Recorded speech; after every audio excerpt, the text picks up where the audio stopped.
What's going on, people, and welcome to month 4, month 3 of the consistent uploads. You get me? I hope you guys have been enjoying watching them as much as I've enjoyed making them. But today we've got a new video. This one is on mixing to 2-track beats. And if you don't know what I mean by 2-track beats, it's basically the MP3. Like if you've got a beat and it's just a stereo MP3, that is what we call a 2-track. Now it's always better if you can get the beat stems. If you can get the beat stems, then you're going to get a much better sound, a much better mix. But I understand that not everyone can afford it. But if you've got a budget for your music video, I would give a cheeky suggestion that you should take a little bit of change out of the music video budget and buy the stems. But that's just my opinion, innit? But if you can't, then let me show you how you can make your track sound decent with just the 2-track, and also how you can make your vocals sit in that 2-track, because that's another big challenge when doing this. So before I start, make sure you hit that subscribe button, because I know a lot of you man ain't subscribed. Like, I'm onto you. I am onto you. And of course, like the video and drop a comment. Fuck it, do that now, in fact, while I set this up. All right, let me play you the beat real quick. In fact, let me start it from the drop.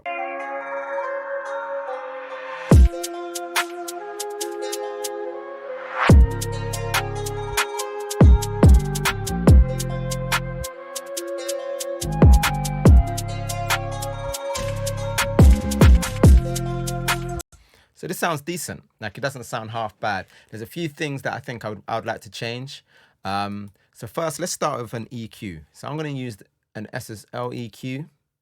And I'm using this because it just lets me use my ears rather than have a visual like EQ and being able to see things. Sometimes that kind of makes me lazy and not really use my ears to understand what I'm doing. So I like to use this SSL one to really hone into them frequencies. So I want to make that sample, the string, the pluck sound, like the oriental guitar sound. I want to bring that out in the mix a little bit.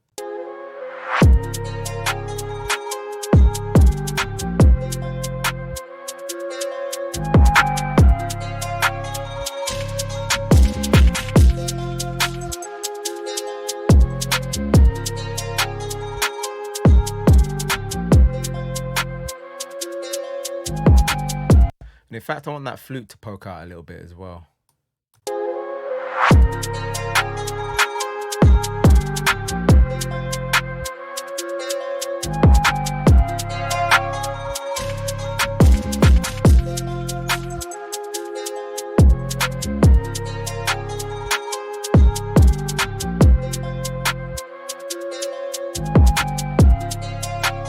All right, so I did a little boost there, one at 4K and one at 1.7K.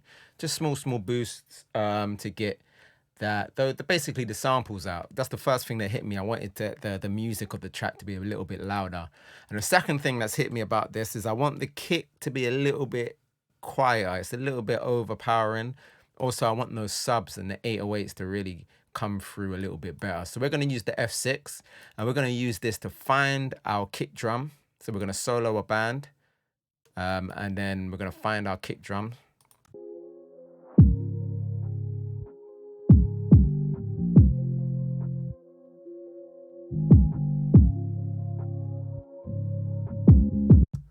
Cool. We're going to solo that. I'm going to bring down this threshold a little bit, and then we're going to reduce the range to like -3.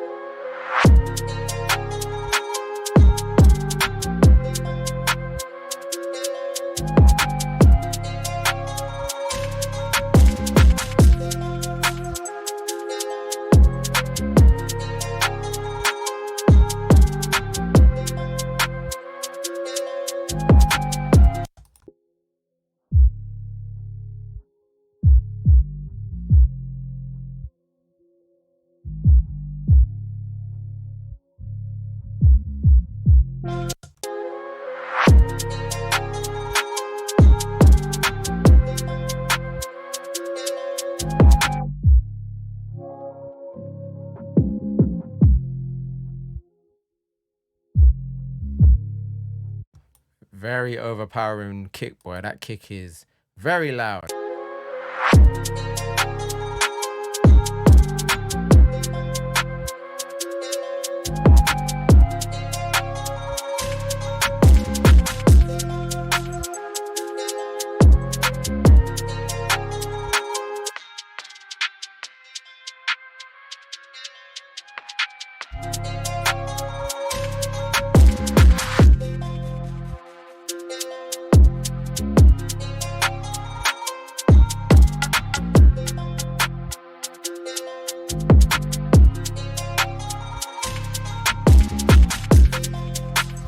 All right, cool.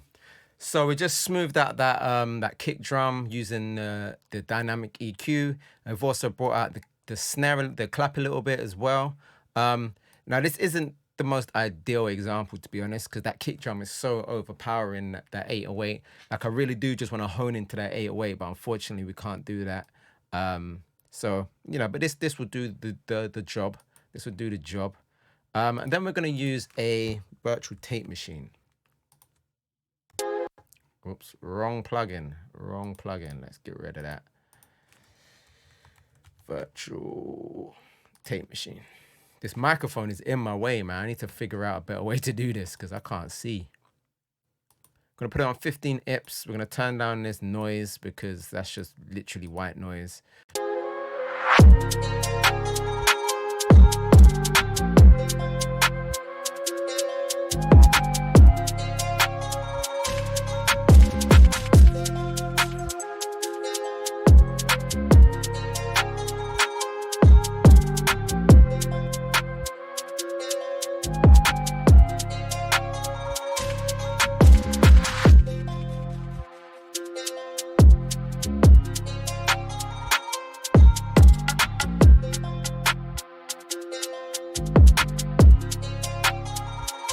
All right, so we've got this EQ here now. We're going to put it into mid-side mode. And again, we're going to boost this music, the flute and the, what would you call that? Like a sitar? Sitar? I don't know.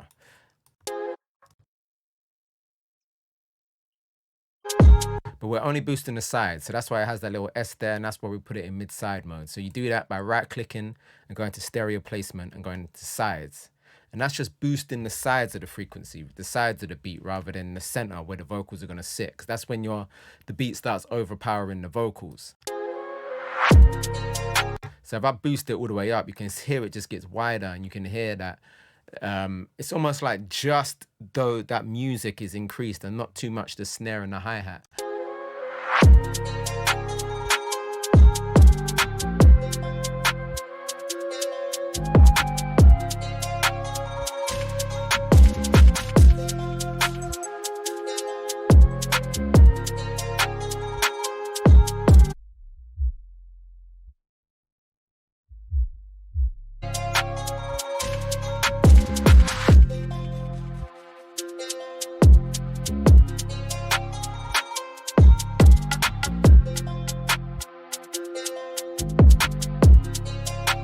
You can hear the strings just get louder when you disengage all of this stuff.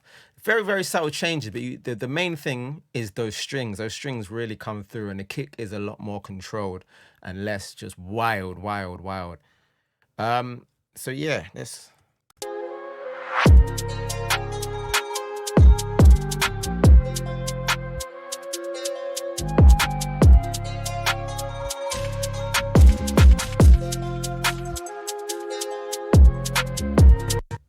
All right, so what we're going to do next is we're going to duplicate our track, and we're going to do some parallel processing on it. So we're going to get rid of all of this, actually. Should we get rid of this? Yeah, we're going to get rid of all of this. And we're going to stick a Puig Tech EQ. We're going to bring this up to like 4. We're going to put it on 60 Hertz, and we're going to boost this to 10. Really, really drive this thing. And then we're going to use an SSL compressor. We're going to put the attack on like 10 and the release on 6.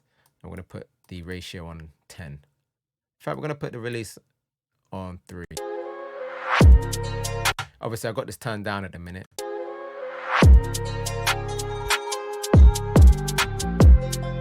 So let's drop this by like 4 decibels, and then we're gonna turn this up.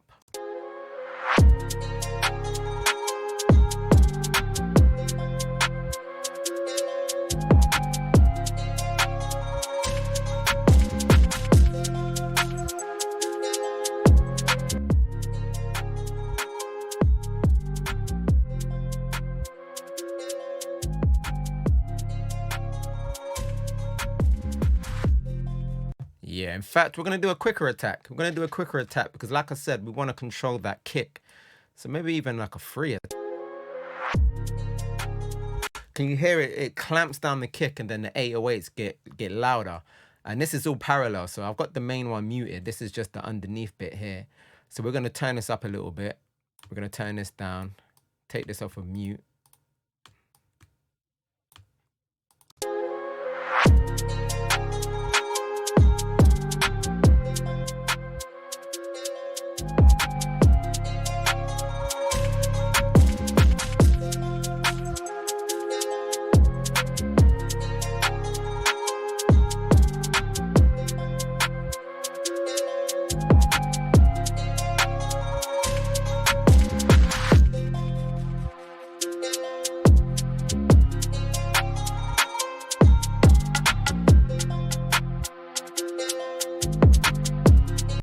Then we're going to use the R bass because, again, I just want to try and hone in on that, the growl of the 808. Or we could use the Saturn. Should we use the Saturn?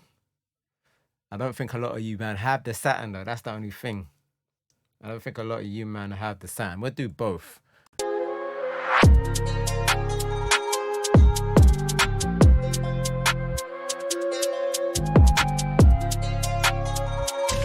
Bro, it's not even going through the instrumental. Man's just...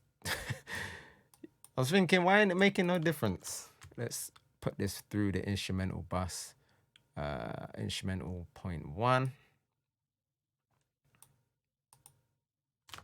All right.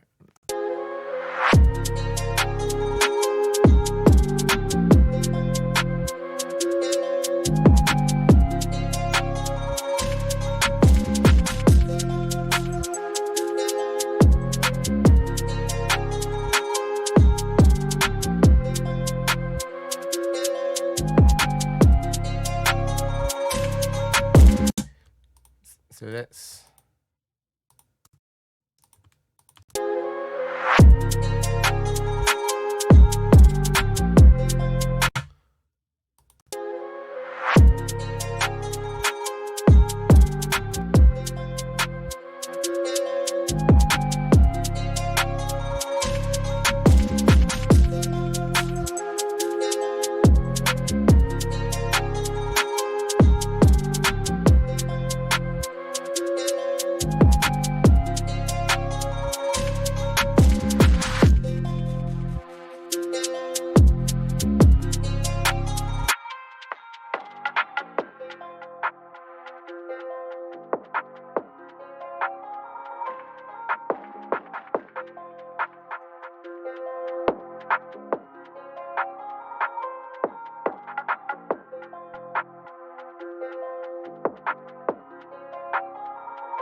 Yeah, I'm feeling that. I'm feeling that. So basically, just to go over what I did there, I used the R bass. The R bass is a good plugin to hone in onto a certain frequency in the bass spectrum, and just I don't know what the science is behind it because it's not an EQ, but it kind of just emphasizes the harmonics of that frequency. And then I used the Saturn basically to do the same thing. We just added some saturation. I even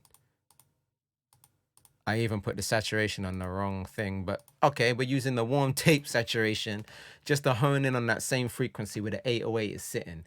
And then we've got the parallel channel there to make the track bump to really bring out the 808. That was the main thing that I was trying to achieve with this. Bring out the 808s.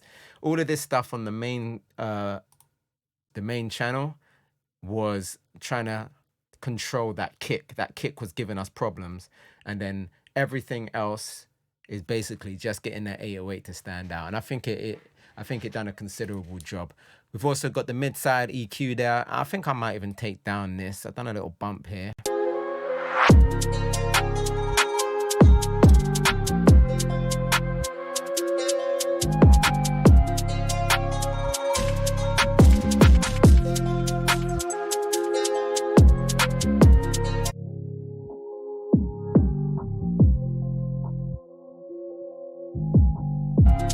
Just a little bit muddy now.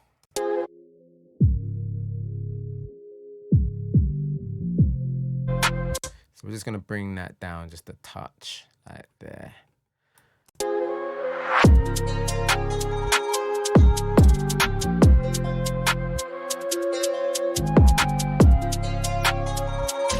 And that's it. That's my process on getting my 2 tracks to sound a little bit better. Again, I will say it, I will repeat myself. It's always better to get the stems, the beat stems. This is an MP3 beats. MP3 tracks are low quality anyway, so it's better to get the WAV, but it's even better to get the beat stems. You know what I'm saying? Let's get our music sounding professional. So as always, I hope you enjoyed that. Please leave me a like if you did. Drop me a comment in the comment section and let me know what you want to see next. And I'll see you, man, next time. Peace.